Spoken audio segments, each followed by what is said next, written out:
folks. We're still letting folks in here. Those of you who are just joining, we have quite the topic today.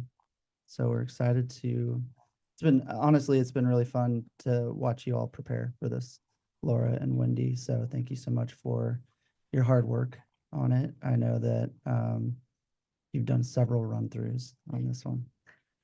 Yes, we're feeling a little nervous, Steve. We appreciate your support. I didn't It's a help. tough topic. We got this. I feel a little bit like a duck today. You know how ducks like swim on water and they're calm on the top, They look great. and then like on the bottom they're going like nuts. paddling like hell. Sure. I feel like that's what we were doing in here. We were. We've admittedly had some Zoom issues today, so we are working through that. I'll always think of you as a duck going forward. Yeah, I mean, I don't know. Good image. I'm not sure if that's a good thing or a bad thing. All right. Well, let's go ahead and get started. Laura's joining us. Not sure how she could figure it out, but She got did on. it. Right. All right. Those of you who are new to QLI, welcome to QLI's webinar series. Those of you who are regular attendees, welcome back. Today we are going to talk about sexual health, and admittedly, it really has been fun preparing for this. There's been a lot of snickering and side jokes along the side. At the same time, I know that Wendy and Laura, you're going to do a disclaimer too, but we know this is a really serious topic, but I think it's a really important one that not a lot of people talk about. And so I'm really excited for this topic today. And I do want to introduce our speakers today. We have Wendy Sully, our psychologist, working really closely with Laura Bergevin, who is our coordinator of family services. And between the two of them, they've been at QLI a very long time. They have a ton of experience. And what I've really just appreciated about this process is how serious you all have taken it. But also just some of the stories you were telling about the conversations you have with families and the residents who live here. I'm just really proud to have you on my team. So thank you both for joining today. And we're really excited about this topic. We do have some housekeeping. Oh, they had a really fun slide that they wanted to show you. So Wendy, got to go ahead and hit that. We have to do this one. So, I mean, like, take it for what you want. I don't know what you all wanted to say about this one, if anything. We don't need to say anything. My parents went on a trip to Utah and saw Penis Park, and I thought it was perfect timing to include in our presentation. Right? It's called Penis Park. It's in arches. So this is like a primer slide. This is just getting us ready for the conversation. Starting to warm you up. Okay, so let's go next slide real quick. Just some housekeeping reminder, QLI based in Omaha, Nebraska. We're a post-acute rehab facility. We also have an outpatient tele-rehab program, and we specialize in really anything catastrophic or complex. So traumatic brain injury, spinal cord injury. We have chronic pain program, limb loss, and stroke, which kind of falls underneath that TBI section. Mm-hmm. And then housekeeping on your CEUs. Those are obviously really important as well. So a reminder, there's going to be a Q&A. Well, before we do CEUs, there's Q&A. So use the Q&A if you have questions. We'll try to filter those throughout the presentation. Either we'll get them during or we'll get them after. To get your CEUs, please attend for the majority of the presentation. There will be one poll question. It will be affiliated with a slide at the end. So please answer that. And then upon hitting exit or end from the Zoom meeting, you should get a prompt to fill out the submission form to get your CEUs. That should also then automatically prompt an email back to you with the slides. We believe we have the slide issue figured out. We did test it, but if there's any issues, please let us know, and we apologize for that last month. So with that, I'm going to turn it over to Wendy and Laura. Sounds great. Thanks, Steve. And yeah, you did date Wendy and I a little bit between, just between the two of us. We've been around here at QLA for 40 years between the two of us. And we want to share that we are by no means sex experts. Oh my gosh, Wendy is a psychologist by background and myself a social worker. And over the years, I think we would say we ebb and flow in terms of our comfort with this topic for sure. And within our teams, we have found it really important to continue to try and push ourselves to get better and more comfortable when it comes to sexual health after injury. So again, we're going to talk more about that idea that We don't have to be sex therapists to have these conversations for sure. We believe, as many of you do in your organizations, that a whole person-centered approach is really key to getting the best outcomes when we're working with our folks after injury. So, in the spirit of that, feel that this is a really important topic. A quick few things as we move forward. Steve touched on a little bit of a disclaimer here. We're holding the assumption that you are here because this topic interests you, which is great, and you value it and you see it as important as we do, which is fantastic. We do ask that you be kind to yourself throughout this presentation. Again, we do banter and have humor when we're talking about these things, but we also know this is important, and it can be heavy, and it can bring up a wide range of feelings and emotions. So just think about where you're at. Take note of that. Maybe think about, gosh, if this does trigger feelings or thoughts or emotions for you personally, maybe think about who you might reach out to after the presentation to process that a little bit. And we just ask that everybody keep an open mind moving through this topic. Again, our interests in relationship to sex may not be the same, but that does not mean that they aren't valid. So everybody's coming from a little bit of a different stance based on many things, which we'll talk about. Real briefly, not going to spend a ton of time here. You all have probably peeked at the objectives, and really we want to just think about what we're carrying with us. We're going to talk a little bit about our own biases and what we might carry. We all have a history in terms of what we've learned and messages we've gotten surrounding sex and sexual health. And we would love for you to walk away feeling a little bit more comfortable with the idea that you are the who to have the conversation. Again, don't have to be a sex therapist to do that and to crack that door open and have these conversations. So we're hoping you will walk away feeling a little bit more comfortable. With that, we're going to kind of debunk a couple myths about sexual health, and we're going to talk about a few models that help guide us when we're having these conversations, and throw out a few resources. And ultimately, in a really perfect world, I don't know how I'm going to do with camera here, Steve, but wouldn't it be fun if we got to this place where we could be just as comfortable with talking about sexual health as we do about incontinence and bowel routines, right? We even have books that we read with our kids about everybody poops. So that would be fun. In a dream world, I think that's how we think about this topic. How do we get comfortable, and how do we get it integrated into the whole system and make it a little easier to process? So we're going to jump right in. We are going to start with a nice old school definition. This is about 100 years old, came from Van de Velde, and this was a definition for normal sexual intercourse. And it was a fun one because it specifically talks about, again, uses the word normal, right? And talks about it taking place between two sexually mature adults of the opposite sex. It includes voluptuous sensations. It concludes with ejaculation of the semen into the vagina with nearly simultaneous culmination of orgasm of both partners. So kind of this very specific, narrow, beautiful version of what sex is, right? High bar, very high. High bar. And it's a lot to live up to. And so knowing that it's so narrow sounds great, but knowing that it's so narrow, it can certainly lead people to feel broken and inadequate if this is not your experience, which we know for many that is not the experience. And so for the purposes of today, we really want to talk about sexual health in a more broad light, right? We want to think about it almost like an umbrella term, and sexual health may include the mechanics of sex, and it may be orgasm focused or intercourse focused. But when we think about sexual health as more of an umbrella term, we're really talking about a lot of pieces and a lot of layers, including emotional intimacy, human connection. How are people thinking about love, relationships, dating, simply how they feel in their body and in their skin after injury. Their confidence, their gender expression and identity could be a piece of this. Reproduction and fertility, just to name a few of these layers that can be looked at during rehab.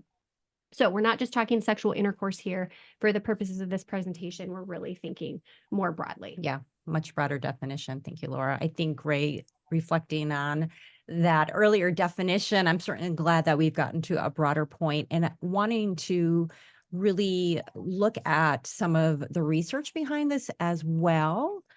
So I I think we acknowledge, like you said, right, whole person approach is so important, and that's kind of why we're doing what we're doing. But also, if we look at some of the studies that look at people with injury and also healthcare professionals, there's a lot of research to back up why we should be talking about sex, right? So just as one example, on a recent study out of Sweden, individuals with brain injury were surveyed and overwhelmingly indicated that sexuality was an important part of their life and relationships.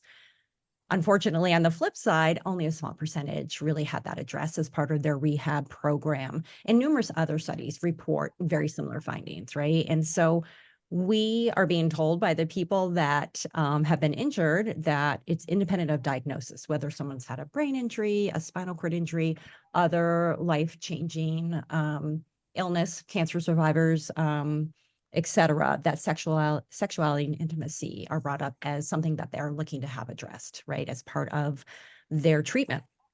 And again, that's across demographics, independent of gender, independent of age, whether people are partnered or not. And I think that's something that Laura and I have talked about too. Like sometimes it's more obvious, like if someone comes in and they're in a relationship, right? It's kind of more partnered. yeah.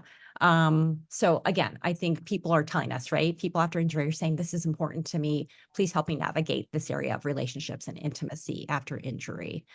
And likewise, healthcare professionals, us, right? People who are on right now, I imagine, feel that it's important, and studies reflect that. So in one particular study from 2017, over 97% of the rehab professionals that were surveyed said that sexuality should be included in brain injury rehab. This is specific to people with brain injury. But again, only about 36% of the clinicians did include information. So there's that gap, right? And even within our own organization here at QLI, doing our little informal study from a couple of years ago, reflected that. So we were saying, yes, this is an important topic. We should be talking about it. And Yet we're not doing it. We're not doing it. Right. We're not Right. We're not comfortable as doing much it as and often, not yeah. comfortable. Exactly. So I think we all agree, and there's research out there that this is something that's so important to talk about. Yeah, but it's not happening as much. So we want to examine a little bit more about what's getting in the way of that. And just to get us started, we want to take a look at a brief clip about maybe some of the messages that we have heard in our lives. So let's take a look at this. Enjoy, right?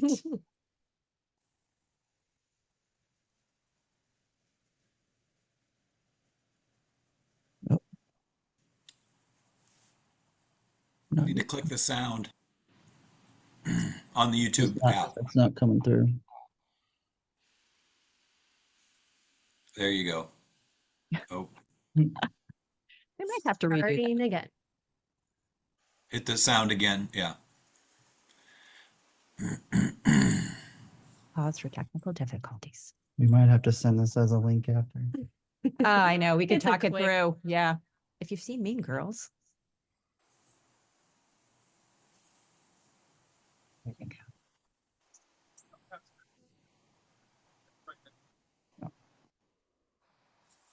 Don't have sex as you will that's the get message. pregnant or get a disease or die, and then grab a condom. That was the gist of the 1 minute clip from Funny, it Mean was a little Girls. humorous, Yeah, right? humorous might have brought back some memories, and again triggered some of your own classes or your own experiences back in the day that you got in your world. I was going to say that really dates me because I do think that's what my health class was. Pretty much. We are going to, yes. So with that in mind, we are going to shift and do a little activity where we poll everyone who's on Little today. word cloud today. Yes. Yeah. So we would like to just have people join into this word cloud. So we would just love for you to respond to the starter. Sex is Blank. what? Exactly. So in maybe a 2 or 3 word, 1 word phrase, whatever Go comes to from your mind. gut, whatever comes to mind. Fill in the Yes. blank. Sex is blank. Maybe it's just what again comes to mind. First thing that Positive, negative, anything between, messages you've heard. You can join oh, it's with your phone. working. Oh, I love Fun. that That's a people. positive. I Yes. like it. You can also join. You guys are getting this. So You Look- guys have taken classes. I know, I'm impressed. Oh, and I love that we're getting like these really A fun, bonding experience. This Look is at a this. very healthy group of people. very healthy. And professional. Professional. You are professional. not, Sure. your name is not attached to these words, just so y'all know. ADL. Oh, that was an OT. I There like you it. go. Messy. Unpredictable, healthy, complicated, And but the connected. bigger the word means that more people are saying it. So that's Enjoyable. interesting. Normal. So lots of normal, Awesome. important. This is a very healthy cloud. I like it. That just means maybe we around here are Are just way more. Caring a lot. Great, Empowering, you guys. complicated. Tiring at times. Oh, hello. Must be respectful, not talked about. Mhm. Mhm. Um, Advanced Fun retrieval later in ball. age. Oh, I A like that. connection. Exhausting. Maybe I'm picking up on the ones that like relate to me. Okay, I should probably not make it a thing. Amazing. There was, okay, there's a bad in there, boring, personal. Mhm. All right, very nice. I love you guys. I I know, love that keep it's them coming, positive. and I love that you just jumped right in with this too. I think the purpose of this activity is really to kind of examine some of the messages that we are bringing to the table, right? So, thinking about sometimes we have those conflicting messages, sometimes we have really like positive messages, not so positive, right? But we're all bringing something to the table when we are working with people after injury, and just being aware of what we bring, right? Absolutely. Is important. Kind of goes back to that taking care of yourself, kind of knowing your values and biases, and just what do makes you us who bring we into are. this table? Yeah, Yeah. And yeah. again, I'm going to be honest, this is not what I was expecting to see. And it's really positive. And I think It's that so is encouraging. fantastic. So again, you guys signed up for this webinar likely because you value this and you see it as important. So this might be a more comfortable group, which is fantastic. Right, But right. we know for a lot of people, there are a lot of challenges to discussing this. And so that's what we're talking about next here. I'm going to shift is- away from that, right, and get back into this. So Yeah. you What can are some of talk those more about that. challenges? So again, we get lots of mixed messages. We're going to talk about some fun ones that come to mind when we were planning this presentation. So some of you may have heard the conflicting messages like be a lady in the streets, but Freak in the sheets, you're damaged goods if you have multiple partners, or you're a slut if you like it. but you're inadequate, frigid, or a prude if you haven't mastered every position. Don't watch porn or have a vibrator. Don't criticize your body. But if we love and accept our body, we're conceited. And again, like the video talks about, don't talk about it, don't acknowledge it, or you might die or get a disease. But Here's a condom. so again, some of us might have had some more positive experiences, which are wonderful, but it's often an uneasy topic. Mhm. And some of us do come to the table with a history of messages that we received. And think about, even in this presentation, when we started, when we talked about the definition, you might have heard us just jump right in with ejaculation and semen. Right. And think about, how did that feel for you? Did you have a knot in your tummy because it was uncomfortable? Is the language tough for you? I think we all just want to be a little more aware of where we are at on the continuum of our comfort level as professionals. Because if we kind of have a better sense of how we feel ourselves personally about this topic, then we can be more mindful of what we're bringing to the table when we're talking with a resident or Right. family or patient about these things, right? Some of us have definitely been influenced by negative messages in our culture. We talked about how, gosh, when you have a new baby and it's a newborn, you're so celebratory of that body, right? Every wrinkle and every roll on those newborn babies and babies as they're young is beautiful and celebrated. And then something happens, right? As we change and grow, and around that time of puberty where we're getting different messaging and we're getting messages rooted that oftentimes involve things like shame and disgust responses surrounding even our own bodies. So think about how we, on a day-to-day basis, might have those messages within us. And now think about somebody going through an injury, right? Body's different, looks different, feels different, works different. I don't even know how it works anymore. And I'm trying to figure all of that out on top of what we already might carry within us, whether we're conscious of that or not. That's big for our residents and patients and clients. So it's just helping us take a step back and think about where we're at with our own comfort level, what we're carrying with us, and recognizing that this might be really tough for our residents and patients. So our goal really is to move forward through this with our residents and patients from a place of neutrality and openness. A really non-judgmental stance is what we want while we're opening that door with people surrounding this topic. And it's okay to have our own feelings and comfort levels with sex and sexuality, but as long as things are consensual, everyone's interests, preferences related to sex and sexuality are valid and are normal. We really want to avoid, some of you might have heard the term yucking someone's yum, right? That's not our goal, to yuck someone's yum. Their interests might be different, but that does not mean they're not valid. So being aware of our own personal stuff is important. Professionally, we run into barriers as well, right? So we've already talked about this. I'm not an expert. I'm not a sex therapist. This isn't my jam. This isn't my role, right? It happens all the time, even in agencies like yours where you're doing really great work around this topic. A lot of us feel this way. And so how do we move through that and come to a place where we recognize I don't have to be a sex therapist? And oftentimes the sex therapists are saying, we need you as OTs and PTs and speech therapists and nurses to help us with this, right? Again, you're doing ADLs, you're talking about ADLs, you're moving through this piece of rehab. And so we are the experts when it comes to these things. And we're going to talk more about how to have these conversations. But simply opening the door can help normalize and validate our residents. We don't have to be the expert here.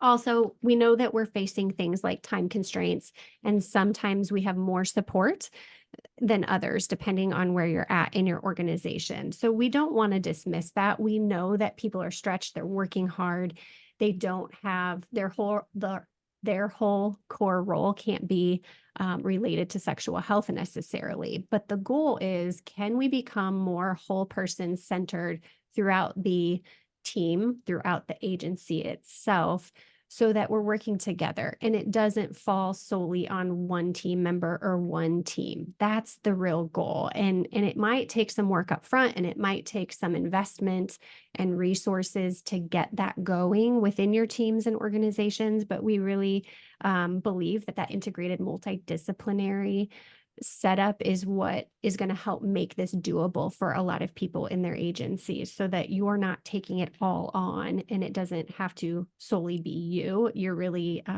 taking this as an integrated approach. That's the goal here. We want you guys to think about too, maybe just taking one step in that direction of becoming more comfortable. Maybe that's you personally as a professional.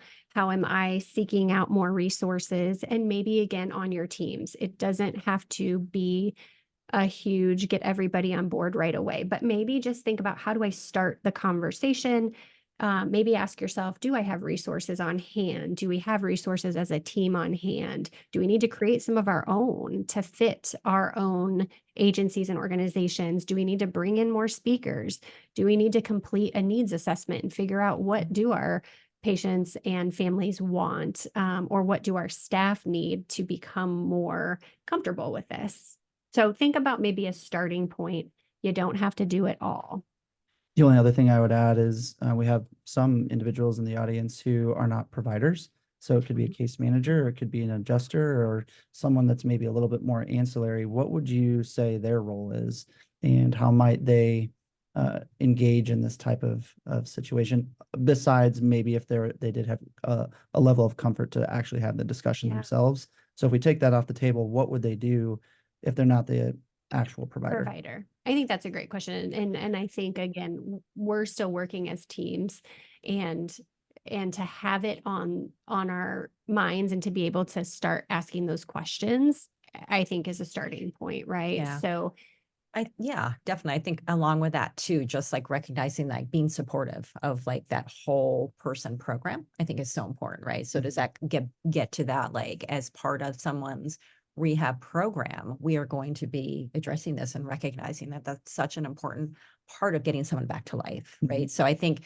I don't know, from that perspective, I certainly if there are questions at the end about that too, it'd be great. But like, how do you support that? And even maybe foretell a little bit that that's a part of Yeah, I think what comes to my What do you mind think? is relationship building is huge, right? So it could be one of us that's working really Right, closely, right. or if you happen to be a case manager and that person confides in you that it's an issue, at the very least, how do we start to bring it, to the Yes. top and Yes. bubble it up and get it, Yeah. start talking about it more. I even think of, a lot of our audience goes to doctor's appointments with these individuals. Mhm, Perhaps mhm. it comes up in a doctor's appointment, or it could come up in a doctor's appointment Right. if done well. And so there's ways to strategically bring this up, or at least check in Yeah. Mhm. about Yeah. this topic. Mhm. But again, that's a Yep. skill that requires comfort, which I know, that's been the main point of what y'all been talking about at Yeah. this point. And Wendy will talk a little bit about conversation starters. I think that's a really good point, and you'll Yeah, it's been dive into that helpful a little bit. for us. But normalizing and validating. Again, I think there's a way to crack open the door, and we'll talk a little bit about that you might get a response of, gosh, that's not something I have questions about right now, or that's not something that's on my mind right now. So, but if you crack the door, you're creating that safe space. So that maybe it's not today that they'll have questions, but maybe they'll think about that and come back later. You've just at least said, this is important. This is normal. Sexual health is a part of who we Right. are as a human being. If you have questions, or if you have thoughts, or if you feel like it's important to bring up to the doctor today, let's. I've got a question that just came in. I think it's appropriately timed, and some of people's apprehension. Can you recommend a general assessment to start that discussion? Maybe a few questions. Often this is a topic that's a don't ask, don't tell type of thing. Yeah. I think that's the whole assessment piece is something that we're even working on, right? So I mean, there are particular assessments out there. We're kind of building our own to some extent, right? Kind of how to introduce the topic in our nursing assessment. Mhm. So maybe that's something that we can share. Yeah, there's an OT assessment. A lot of them I think we found get really detailed and Too probably don't much? fit a little too much. Yeah. Um, Yeah, there's a tool. I think I don't know if I'm pronouncing it right, the Opposite tool that OTs have That's what I was used, thinking that of, but I couldn't remember. have been used, but it's a lot of detail. And so for us, Full sexual we- history. Yeah. we've really looked through some of those and thought about what works in our environment and how do we help.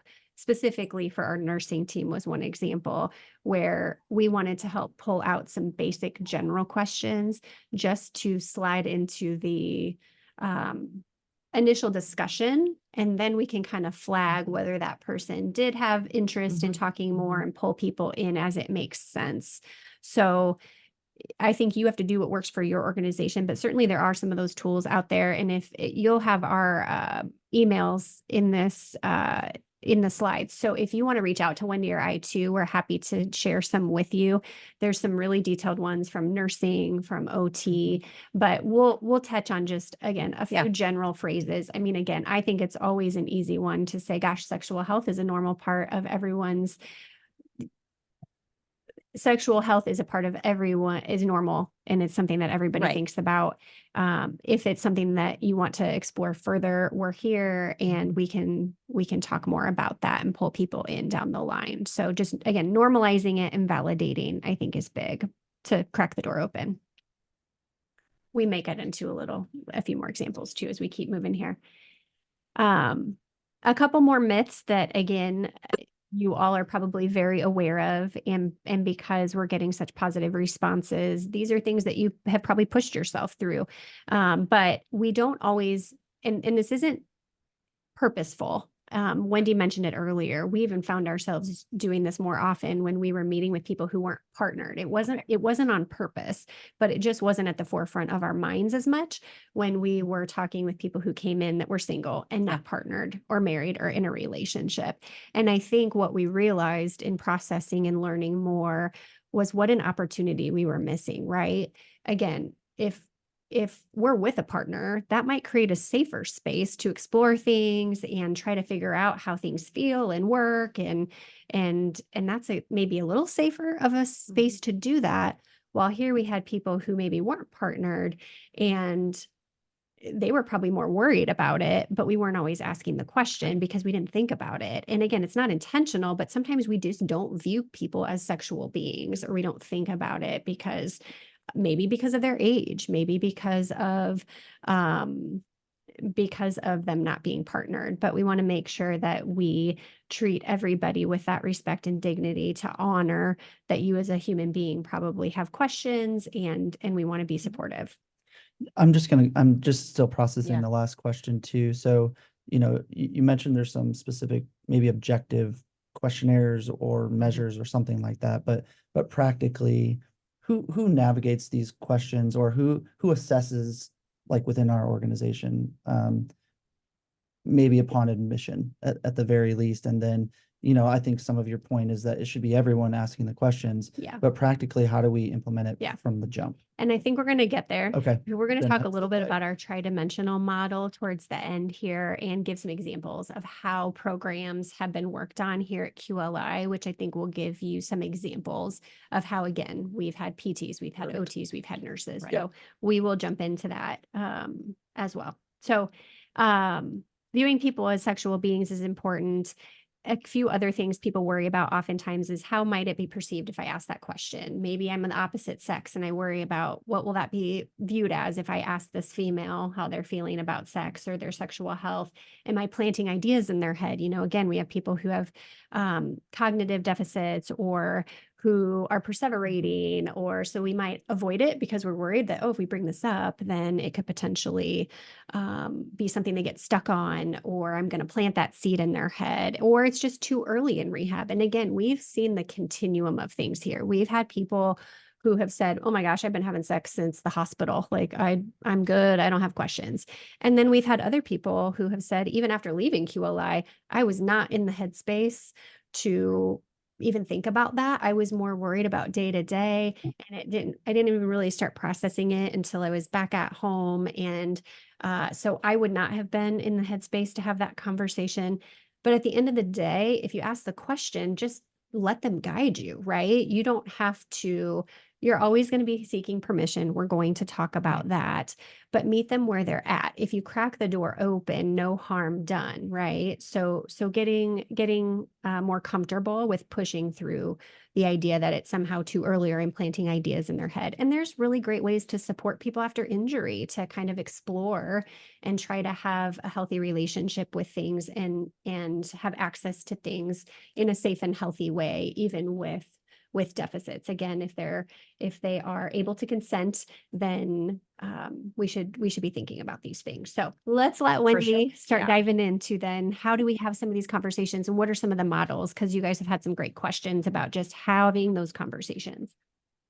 Yes, absolutely. I think, great. We are looking toward what's out there as well, right? Not reinventing the wheel. What are things that we can kind of modify and, incorporate into our own program? So the Plisset model, you may have heard of it, right? It's something that Laura and I came across in recent history, and has helped guide us. So looking for, what can help us figure that out. And so this model from the 1970s was intended for people, for sex therapists, but it's so much, we found it to be a great framework to use when addressing sexuality. And I think the simplest way that we have found in our teams is that it provides a way to introduce sexuality. So I think in some ways, you guys, we're getting really basic in terms of using this model to just start the conversation. I think that's kind of where our goal is currently, is how do we consistently start that conversation, right, within our teams. So just briefly, the Plisset model refers to 4 levels. You can see it in front of you. So permission, limited information, specific suggestions, and intensive therapy. So we're going to look at each of these in turn, really focusing on that permission and limited information, where most of our folks are falling. We're finding that they're like, okay, thank you for bringing that up, or I do have some more questions, right? So looking at each of these in turn. Permission. So the model is set up that it tells us that most people are going to be at this level. So yeah, I think in the numbers, it was close to maybe 80% of people are going to Right. fall where this is all they want, is that validation, and right. to Oh feel like it's gosh, normal this is right. to have Exactly. questions. Yep. Or thank you for bringing that up. So kind of, we look at this as kind of an invitation and an opening the door for people when it comes to topics of sexuality and intimacy. So again, giving the message that it's, it's something that is a valid and a part of your rehab program.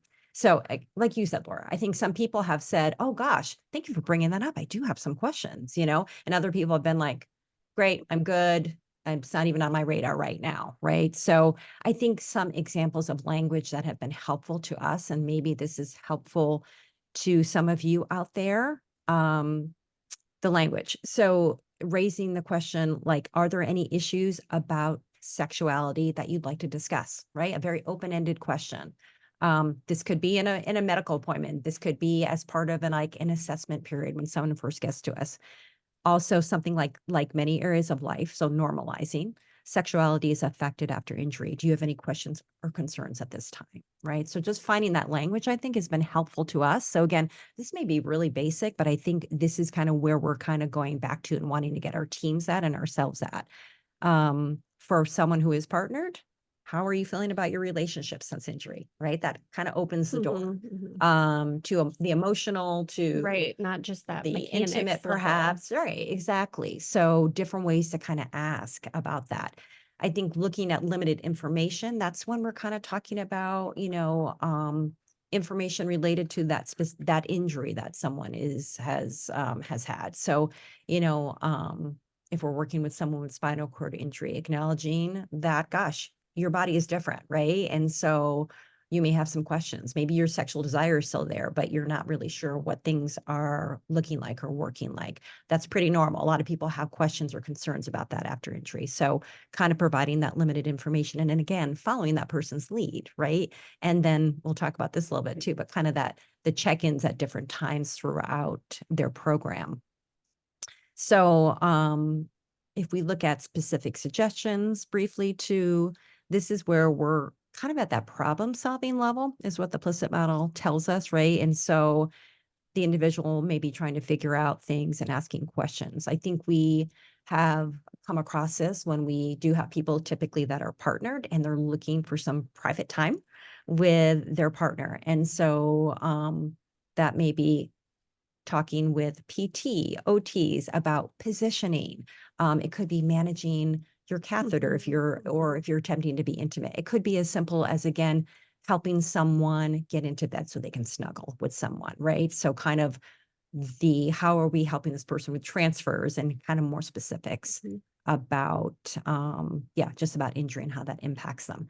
And then finally, this is outside of our realm, but that intensive therapy, a very small portion of people Very small portion, are yeah. going to be in that And, level. and we have some knowledge of some sex therapists in our community and rarely have needed to refer out. So again, most folks are going to fall in those other categories, which I think for us, again, helped us feel a little safer to crack the door open. And I think that's what helps our teams feel better. Again, you don't have to have all the answers. This is where that collaborative model becomes so important. Just normalizing and saying, hey, that's a great question. It's really normal to have questions about your body and sex after injury. Let me find out who can be helpful with that. So you don't have to have all the answers on the spot. And this, I think, helps take the pressure off a little bit that you don't have to do sex therapy. You need to think like a rehab or medical model a little bit here of how do we help promote independence and dignity and privacy for our residents? How do we help them get back to life? And whether that's, again, a bowel routine or sexuality, this is what we do. I think, and we had a good question come through too. Who decides and what assessment do we use to define if a person is able to give consent? This is multi-level. This is a good question. Also, how much power does a guardian have over their TBI ward when it comes to sexual expression, dating, porn, etc.? That is a big question. I feel like we could spend a lot of time on that. I wonder if we could come back to that question more toward the end and touch on it, because we definitely have situations where this has come up and it's so multi-level, I think, too. So if we could return to that. Good one. Also, just some other models and kind of philosophies, thoughts about how do we talk about sex. Explicit model, you guys, is important to bring up. And Laura and I, again, we just talked about the implicit model, and that's a much more linear model that's been helpful to us. The explicit model is really goes back to the permission over and over. So I think it's more of a, how are we going back and kind of touching base again with that individual? You mentioned this topic before. Is this something you'd like to continue talking about? Here's some additional information. How are you feeling about that? It kind of involves more of that reviewing and reflecting throughout. So it's more of a dynamic model. We found it to be helpful, but really we kind of go back to the implicit to kind of help guide us at this point. Recognition model was something that was developed by OTs. So a shout out to them. I feel like sometimes they're on the front lines with a lot of the sexuality pieces. This model recognizes the philosophy of this model is that it recognizes that all people are sexual beings, which is something we've talked about, and emphasizes that multidisciplinary approach. And so I think these two models are just helping us reinforce how we want to approach the topic of sexuality and intimacy. And then finally, taking something directly from a study by Barrett et al. From 2022, we just kind of, this spoke to us, it spoke to me, this creating an atmosphere of permissive discussion. And so this study focused on identifying what hinders and what helps us as healthcare professionals to address sexual health and rehab. And so it talked about, yes, including sexual health in our assessments. It talked about how do we provide resources to individuals and to our teams to kind of broaden our knowledge. It talked about just throughout at multiple times during someone's rehab. So we are using this, I feel like, to kind of march forward a little bit. So the embedding and normalizing of sexuality. So a little abstract, but I think this has been our guiding principle and will continue to be as we continue to talk to our teams about how are we creating this atmosphere of this is normal and it's okay to ask. Yes, Absolutely. Yep. totally. So we found that helpful, and hopefully you all as well to some extent, things to explore. Moving on to our model. To talk a little bit about. So let's dive in a little. Again, you guys have had some really great questions about what does this really look like, right? How do you do it? And so real briefly, in the essence of time here, and because we all work in different organizations. So this is just a quick overview of our model here at QLI that does allow that multidisciplinary approach and collaboration, which is great. That Dimension 3 part of our program is really our life path program. It's all about, gosh, what's motivating and meaningful for people? What's most important in their world? What did things look like prior to injury? And what are their goals moving forward? And how do we keep that at the forefront of their programs? So it kind of encompasses everything.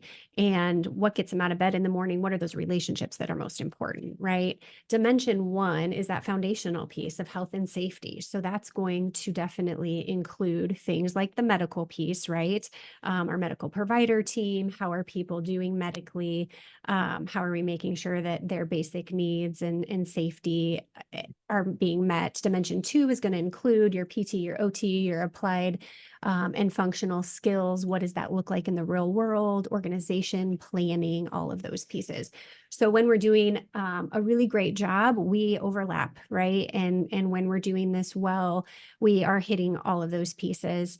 And thinking about all of them all of the time. So some of the things we've done, we wanted to share a couple examples. We were working with a spinal cord resident, and this program kind of encompasses all 3 dimensions of our program. One of the pieces was the medical piece. So working with a medical provider team, this particular person did ask questions about erection and ended up using Viagra. So that was the medical component, right? And having those conversations with the nursing team and with the medical provider team and getting access to that medication. But then it was a dialogue with a few other therapists, right? So to promote dignity and to promote privacy, they had to be thinking about things like, well, how do I use my cassette, and what kind of a setup is going to allow me to be most independent in accessing this medication and not having to hit a call light to tell someone that they need to help me get my Viagra. So it was things like problem solving from an OT standpoint, again, planning ahead, organization, where does it go? How can I access it most independently to provide and promote that privacy and dignity? So there was a lot of overlap there. We also, in this situation, did work.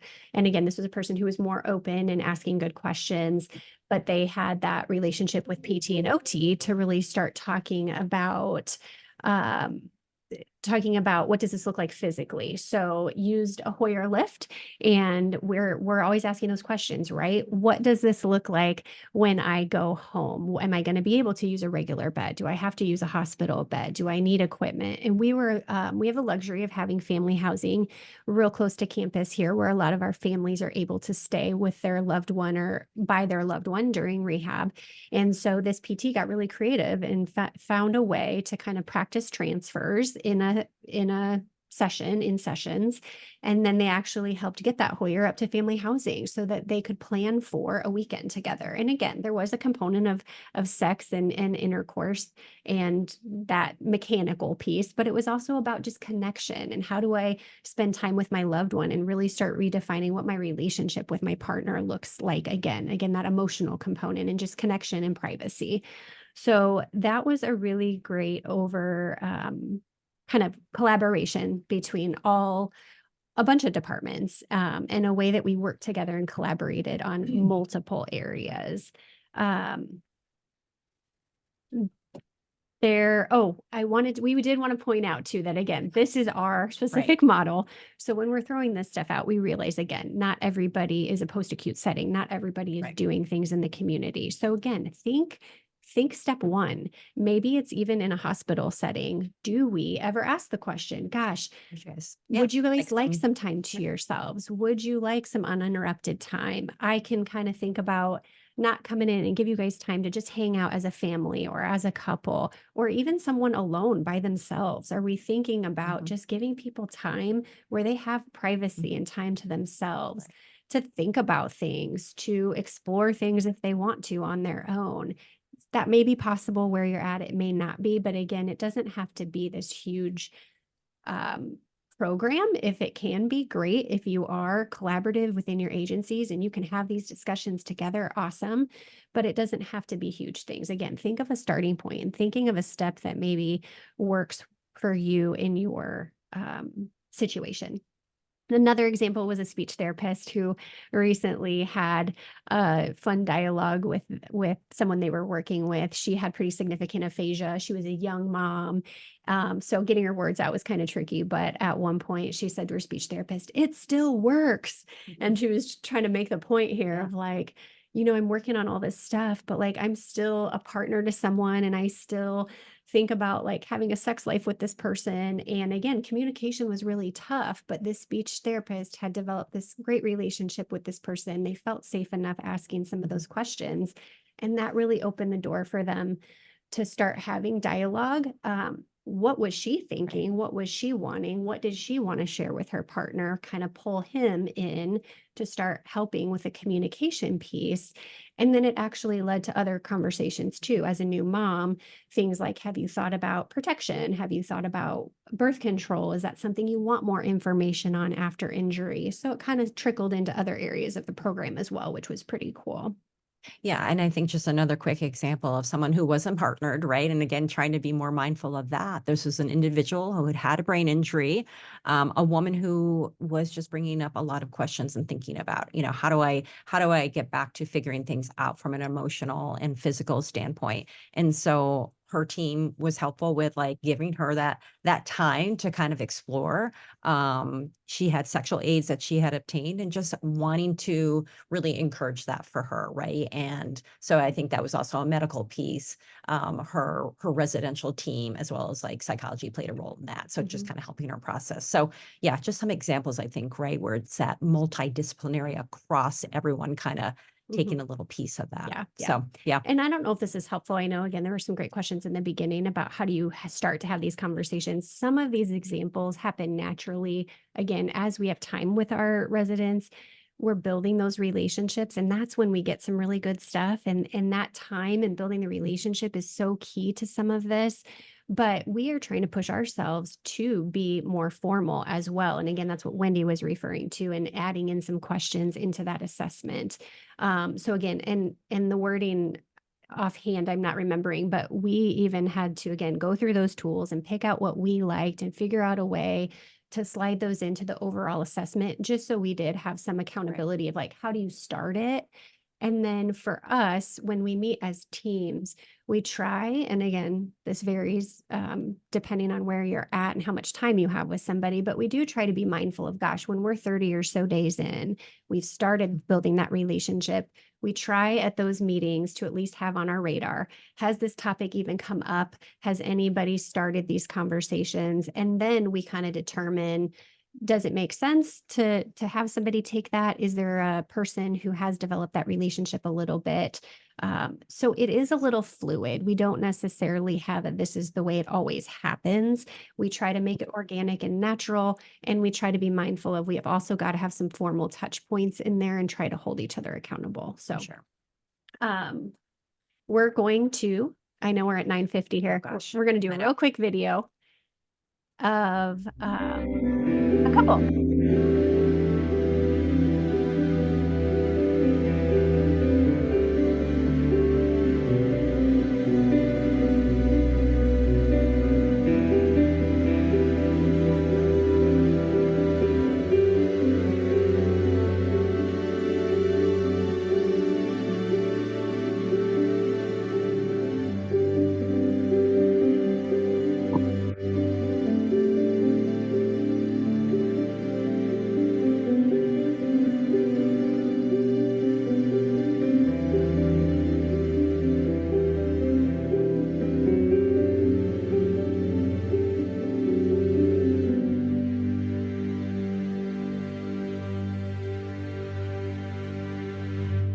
That was not introed very well. That was Zoe, a speech therapist, who was helping a resident prepare and plan for some time with his partner. We loved that because it was a recent video on social media that we pulled because we think it did a great job of showing how integrated this can be into programs and how much good therapy can happen when you're trying to promote that idea of connection, right? So again, this had nothing to do with sex itself and the mechanics of sex, but it was all about intimacy and connection and getting back to just how people are feeling in their relationships as partners and as loved ones. So you saw a lot of great therapy happening in there. Hopefully, it was planning ahead, it was budgeting, it was organizing, it was getting to the store, it was picking out a gift, it was planning ahead, surprising his partner with a gift. So it was a lot of therapy that got incorporated into that. And that again is just an example of how you can sneak this stuff in and promote this. And maybe conversations about sex stem from Right. these things, right? It hopefully is happening naturally, that as you're asking questions about, gosh, are you feeling connected to your loved one? How can we help promote that for you? You might get more openings there for people to ask more questions for sure. So wanted to end on that. For sure. And I know, just kind of briefly going over these takeaways, you guys were really kind of wrapping up here. So, yeah, just talking about, right, I think we spent a good deal of time just making sure we're aware of our own, where we're coming from a sexuality and sexual health and our own stance, and just being aware of that when we bring that to meeting with people and talking about sexuality. Laura's favorite book, Everybody Poops. Everybody poops. Everyone's a sexual being. Exactly. There you go. Well said. We're the who. We are the Yep. who. We don't have to have all the answers. I think this, seeking out training opportunities, right? And kind of going back to that, and how are we embedding things in our programs, right? Promoting resources and just getting better at this. So those are pretty simple. And then some resources that we think. found. Yeah, these Yeah. are some of our favorites. Again, if anyone's interested, we have a huge list. Some of them we use not More than very others, often. yeah, So we wanted yeah. you to get some of our favorites. And so OT After Dark, it's a no holds bar podcast. They don't mess around. They talk about everything. And it's kind of a fun It's one that specifically it's two OTs that do that one. Colon Charisma is a fun one. Some of you have heard of them. I'm sure they're pretty popular on social media as well. Cole has a spinal cord injury and is married to Charisma. They have a variety of topics outside of sex as well, and intimacy, but they are currently, they've done some, they've been through a process when it comes to fertility, as well as they're exploring fostering now. So they're kind of shifting into a lot of their stuff has focused on that journey for them. Sexuality, SCI, we love. That's the one Great that for I think professionals and for people after injury. Yeah. tons of specifics in there, adapted equipment and tools and very specific things, videos that again might be good for team members who are trying to get more comfortable with things, as well as patients and residents. And that's nice too, because they can do that on their own time. Right. If you are kind of worried about, again, just talking about it feels awkward, just again, going back to that general information, websites, things they can explore on their own is really nice. Take a look at This Heart is a film we really like. It's got, gosh, probably 10 different scenarios, different types of injuries, people who are single, who are dating, people who are partnered. What does sex and intimacy look like for them? Come As You Are is more a general book. It's really kind of about how we're wired, and they talk about how we're all, our parts might be organized differently, but it's not so much about how the parts are organized, it's about how we feel about them. And so again, it's got some of that just what do we carry with us stuff in there that's really great. The Ultimate Guide to Sex and Disability has a lot of information specific to after Use that for a injury. while. Yeah. So those are some that might be helpful to you. I know. And we want to make sure if Leave we're 5 getting really minutes. close, and maybe going back to if there, that question that was brought up. The consent question. Yeah. Want to go I back to know, that a and little bit? without it in front of me, but I know just kind of talking, how do we navigate that, right? So you've got someone with a brain injury, and when it comes to issues of intimacy, how are we Mhm. managing that? So I think that that comes up quite often, right? And so obviously if someone has a guardian, right, Mhm. involving that person, and how do we delicately approach that Mhm. depending on Mhm. what that individual with brain injury is thinking and feeling, right? So I think that goes back to a lot of relationship pieces. But I think I don't know, I'm just thinking of some people on campus Yeah. where that has come up, Yeah. and how we have tried to help that individual be able to get back to whatever, to sexuality in a safe space, Mhm. and what that looks like from a Yep. vulnerability Vulnerability is standpoint. something we talk about a lot. Yep. So I don't know. And sometimes it's having conversations with guardians behind the scenes, or pulling in Right. family members behind the scenes and getting a feel of their comfort level and where they're at, right? I think we can still promote the idea that we think this is an important topic and we want to be a resource for you. And these are normal questions for your loved one to have after Right, injury. We know what doesn't work, which is like, oh no, we're not going to even address that because it's not going to be Right, something that right. goes away. And for some people, they're preparing to go home with their Yep. their adult children or Mhm, their mhm. so I think it provides a good opportunity to have those dialogues together and pull those guardians in. We can still promote the idea that, again, sexual health is important and it's normal to have questions, and we're here to talk about it if you're open to that. But sometimes it is tough navigating, especially if people don't align or they don't want the same thing. We've certainly had Yeah, cases yeah. with longer term folks who are ready to pursue things and ready to get out there and start dating, and their guardians might have concerns or questions about vulnerability. Absolutely. Then maybe it's Dating websites, conversations right. about, is there a level of support or structure Yeah. that maybe we could provide to help this happen in a safe way, Mhm. especially if people might be doing it on their own behind the Right. scenes anyway. How do we get in there? And maybe if we've got the relationship, how do we promote Mhm. a good dialogue Mhm. about, is there a way to do this safely and promote their privacy and dignity and try to be helpful?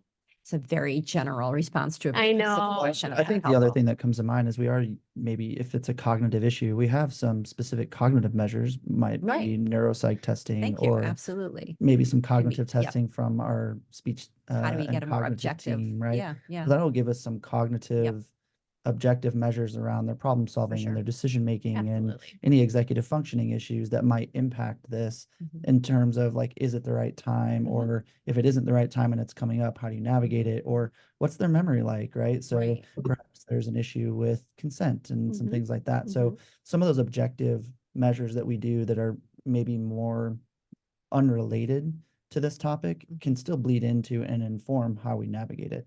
And so I think that's it goes back to our tri-dimensional model. We don't see it so black and white. Right. Yeah. It bleeds is in frustrating all sometimes. over the, all over. And I think that's a good thing, but Yeah. it ends up being a little bit of a fluffy answer. It is. Yeah, Um, I know. The other thing that that has struck me throughout this is we sometimes overcomplicate things, right? One of the biggest things you've talked about today is like, let's just have a discussion. Mhm. Let's build a relationship. Let's talk about it. Yep. Let's not shy away from it. There are some skills that are really needed, Right. right? I'm not minimizing the skill set, but the reality is if we just talk about this, That's we can start to absolutely. bring people along, and it doesn't have to be so fancy around what objective measures are you using and Mhm. when do you do it? Like Right. there's a little bit of art to that, right? Yeah. On terms of the timing and who does it and being intentional about behind the scenes discussions, right? Where we'll at least have it on our radar and we know it's a topic that needs to be quote unquote checked off the list at some point, but we need to, navigate it. When's the right time? Things like that. So I don't know, like maybe you disagree with that, but I think you No, guys have spot done an on. amazing job of talking about some practical things that our users, can take away from Hopefully. this. But also, talking about some of the challenges and also just like, I think the big takeaway for me was like, let's just have the discussion Absolutely. and kick it off somewhere, and then you can grow and learn from that. And, I know you all will be resources for our audience. Yes, For you sure, can reach for out for sure. sure. And yep, we're continuing to work on it here and get our teams together to keep processing and learning from each other. So Do you have your contact information available for our audience? that slide you want to pull back up, Steve? Yes, There we we do, go.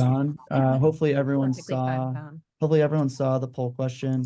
As a reminder, that is one step to getting your CEUs. Once you hit end, you should get another prompt to go and fill out a feedback form for us. Your feedback is always important. If you don't have it pop up, it could be a pop-up issue on your end in terms of your browser. Just let us know if that's an issue, and we'll get you taken care of. And then, as we wrap up, we'll be back next month with another presentation. But before we do that, I just want to say thank you to both of you. Oh, gosh, Really thanks for having appreciate the us. discussion, the dialogue. Sorry about the tech issue.